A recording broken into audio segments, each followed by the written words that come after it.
You know those little things in life that just drive you crazy? Are those the things that dull your pencil? Those are the things that dull my pencil. And you know what you have to do now? Welcome aboard, Teachers in Train Stations.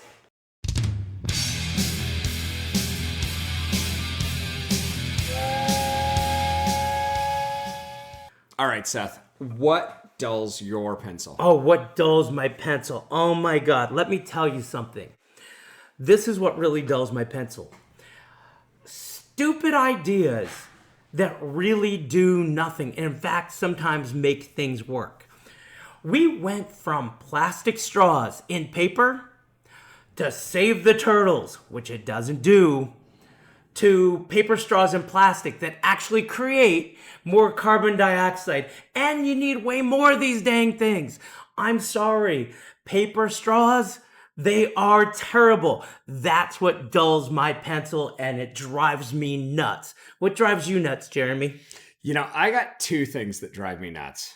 The first thing is no one knows how to use a pencil sharpener anymore. It drives me insane as a guy who we use pencils more than anything else in class. And I have these kids, I've had these kids, they burn out a pencil sharpener in a day. Oh, yeah. Oh, I've had that happen to me. It's terrible. And so I went and bought an automatic pencil sharpener. And this actually, maybe it didn't dull my pencil as much as brought some joy to my life. I watched the sheer panic in these kids' faces when they tried to use my automatic pencil sharpener and they didn't listen to what I told them to do. And you put the pencil in, and if you don't push down hard enough, it just sits there and runs. You have to push a little bit harder, and then the wheels grab it, and it starts to sharpen the pencil. And I tell them, push it in until it moves, and then let it go. And it'll go down, it'll sharpen the pencil, and it'll spit the pencil back up like it's a toaster. And it's perfect. It makes a perfect point, not a dull pencil. And it's great. And I was like, this is amazing. It's the best $50 I've ever spent in my life. You know you're a teacher when you get excited about a pencil sharpener. You know what really dulls my pencil? This idea just drives me nuts. I just don't get it. Like, if you have this much money to blow, hey, it's your money. Blow it any way you want. But those refrigerators, which you could just tap the front and look inside, just open the door. And the other thing is where you can use your app to look inside the fridge to see what's there. Get off the couch. Walk 10, 20 feet. Open the door. These brand new fangled, it looks inside. It will keep track of all your food. It'll tell you what you need. That totally dulls my pencil. What about you, Jeremy? You know, first of all, I like the idea of the fridge that'll tell me what's missing. Oh, God. You dull my pencil, Jeremy. You dull my pencil. But I do not like the fridge that has just the camera, because let's face it, you got to move stuff around in the fridge to see what's missing. But what really dulls my pencil is I just bought a new mountain bike, and unfortunately it doesn't have a motor. I'm trying out a new thing. It's been like the first time in 20 years that I've had a mountain bike that didn't have a motor. And I'm riding this thing, and I had to completely go through the entire stupid mountain bike, and everything is different. And it's one of those things, it's like, I'm sorry, if you're going to have a universal derailleur bracket, if you're going to have a universal system, then it should be universal. Everyone should be doing it. There should not be this, oh, well, it's universal for our company, but not your company. That's not universal. And it drives me friggin' insane. An industry that's falling on its face, that doesn't sell bikes right now. And you have people like me, the diehards, that are still buying bikes, trying to keep the industry going, trying to, to keep up. This is your time. You don't have any excuse. You're only making a few of them compared to what you were making a few years ago. Now's the time. Everybody get together in a meeting. Everybody sit there and say, we're going to use this size screw for this. We're going to use this bracket for that. Stop making all the universal parts that are unique. You know what dulls my pencil? Oh my God, I'm about to get in trouble. What's going on with these welfare queens and their EPT cards? Now, recently, I don't know if you know it, but they've said, guess what you cannot buy with EBT cards? No soda, no candy, no junk food. You actually have to buy vegetables. Wait a minute. Is this fruit. in California, or is this anywhere? I think this is in California. Well, that's interesting, because there was It that might whole be federal. law. That was that whole thing they voted on, and they said everybody could buy anything they wanted because it was racist to say that you couldn't buy candy with an EBT card. And I did notice just today, I stopped someplace and got something to eat. And it was a fast food establishment, and it did say their EBT didn't work. And I thought, oh, that's weird. And I wondered about that. Yeah, I think it's a California thing. It may be a national thing. I just heard about this story. This was brand new to me over the weekend. I've been really busy and I just heard about it.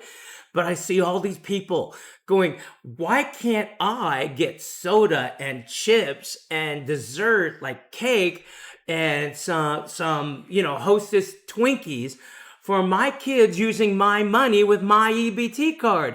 And I'm like, hold on a second there, honey. It's not your money. It's not your money. It's our money. Unless you earned it, it's the government's money. It's our money. That's not your money. So if we're going to give you money, we're going to put some rules on it. You're going to have a banana. You're going to have some grapes. You're not going to have 12 Snickers bars. I'm sorry. You want that stuff? Great. Go get a job. Actually, that is a big thing of mine. I have always said, and this is decades, if you're on food stamps, and I'm old enough to remember food stamps, then you should have to purchase certain foods. You should not be able to buy the junk food. You should not be able to buy the candy. You should not be able, candy within reason maybe, but you should not be able to go out to McDonald's and buy food from McDonald's. You should have to do that. Here in California and maybe the rest of the world, I don't know, you have something called WIC, Women and Children. And it's Women, Infant, and Children. Yeah, and which I support WIC. Yes, absolutely. But it is a system that you have to buy milk. You have to buy cheese. You have to buy these healthy things. No part of WIC can buy a Snickers bar. So I really believe that food stamps, in this SNAP or whatever you want to call it right now, food assistance, should be that same thing. There should be some requirements. You should have to purchase healthy things. And I've adamantly said that. And I've also said that this idea of welfare and government assistance of any type should be tied to your kids' grades, your kids' attendance. I agree. And your kids' diet. I agree. Absolutely. If you do not have a job, and I understand you're trying to get one, don't get me wrong, but if you're going to come and you don't have a job, then your job is to make sure your kids are not creating a cycle. If you want to be able to make those decisions that adults make, then be an adult. Go out, get a job, and earn your own money. To be fair, before we go too far down this road, I have been in that situation where I have used unemployment before. I understand there are times of hardship. I understand you need to look for help. Me too. I get it. I understand. I know what that's like.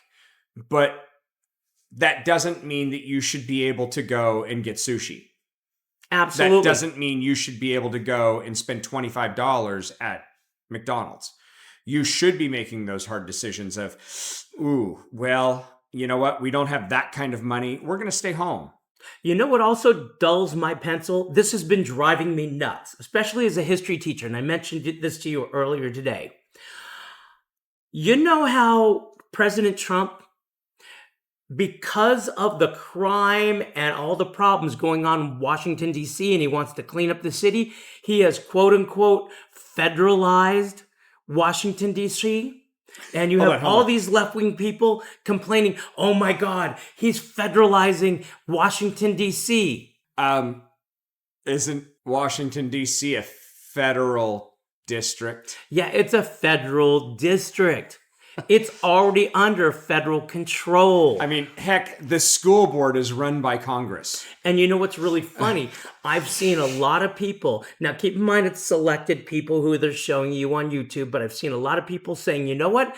I can stop at a red light in Washington, D.C. now with my window rolled down, and all these little kids and stuff are not coming up. Little kids, they're teenagers. They're not coming over and carjacking me now. I can actually breathe and relax and not feel like I'm going to get mugged at night.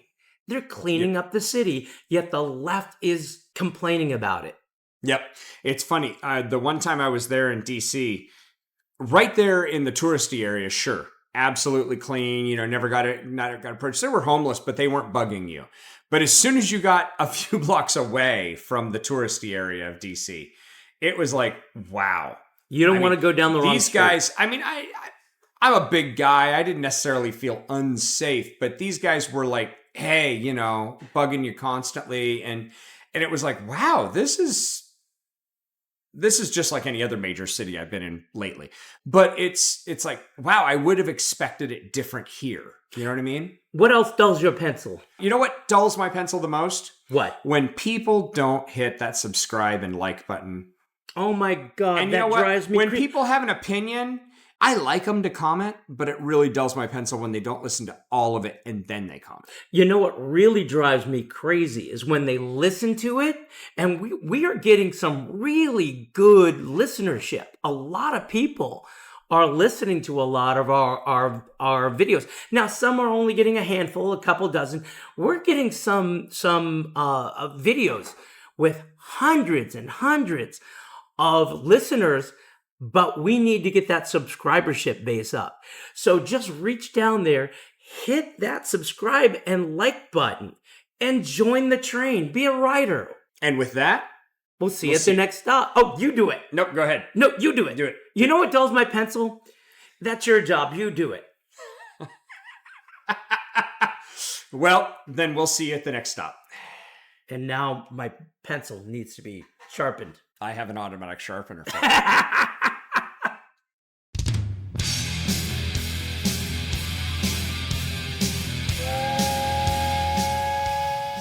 You're gonna have a banana. You're gonna have some grapes. You're not gonna have 12 Snickers bars. I'm sorry. You want that stuff? Great.